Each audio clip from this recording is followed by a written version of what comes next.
बेलाभूमि स्थित बालीगुआली रे अवस्थित कॉलेज ऑफ फार्मास्यूटिकल साइंसेस रे औषध उत्पादन रे कृत्रिम बुद्धिमती A1 औषध आविष्कार एवं विकास रे एक नूतन उदाहरण शीर्षक एक जातीय आलोचना चक्र डिसेंबर 9 एवं 10 2025 धरी 2 दिन काल धरी अनुष्ठित हो जायछि। डिसेंबर 9 तारिख रे आलोचना चक्र को अनुष्ठान अध्यक्ष प्रोफेसर डॉक्टर अम्यकांत मिश्र,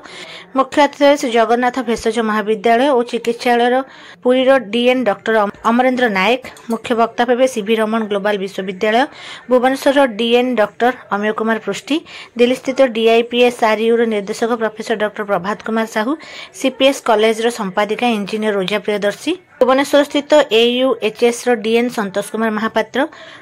और CPS कॉलेज निर्देशक गणेश दास प्रमुख सम्मानित अतिथि भाव योगदान करी कार्यक्रम को उद्घाटन करने सह पूर्व वर्ष मान मध्य एक नूतन औषध प्रस्तुति करने किंबा एक विरल रोगर चिन्हट कर जो समस्या सम्मुखीन होगा पड़ुला ताहा एक कृत्रिम बुद्धिमत्ता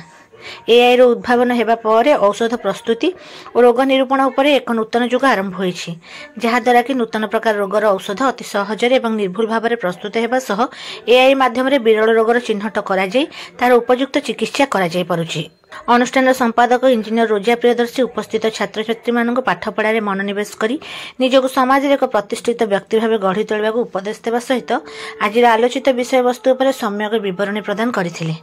एही कार्यक्रम को अनुष्ठान अध्यापक सिद्धेश्वर प्रसाद पाटचोसी परिचालना करथिबा बेले डॉक्टर निकुंज विषय मिश्र वैज्ञानिक अधिवेशन को परिचालना करथिले। एही कार्यक्रम को अनुष्ठान अध्यापक अध्यापिका संपूर्ण परिचालना करिबारे सहयोग करथिले। Sir doctor Amiyakanta Mishra, principal college of pharmaceutical science Puri. College पखरु 2 डेज नेशनल सेमिनार आम ये नेशनल सेमिनार बहुत बार कर एथरक आम रखीचु आर्टिफिशियल इंटेलिजेंस इन इनोवेशन, जोटा कि बहुत न्यू टेक्नोलोजी AI फ्यूचर रे आमर फार्मासिस्ट जो प्रोफेशन अच्छी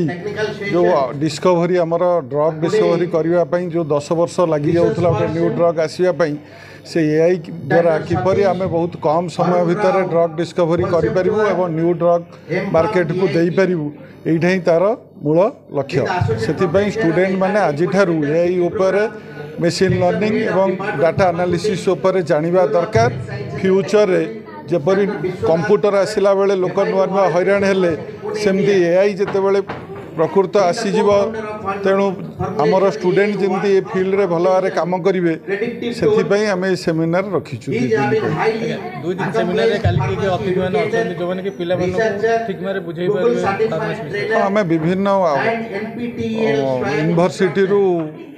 बड़ बड़ प्रोफेसर अतिथि भाव रखीचु। आज CV Raman global university professor आछंती एवं आउ जड़े पुणे रु ऑनलाइन रे जड़े प्रोफेसर आसबे, काली सीवी रमन रु जड़े प्रोफेसर अछंती।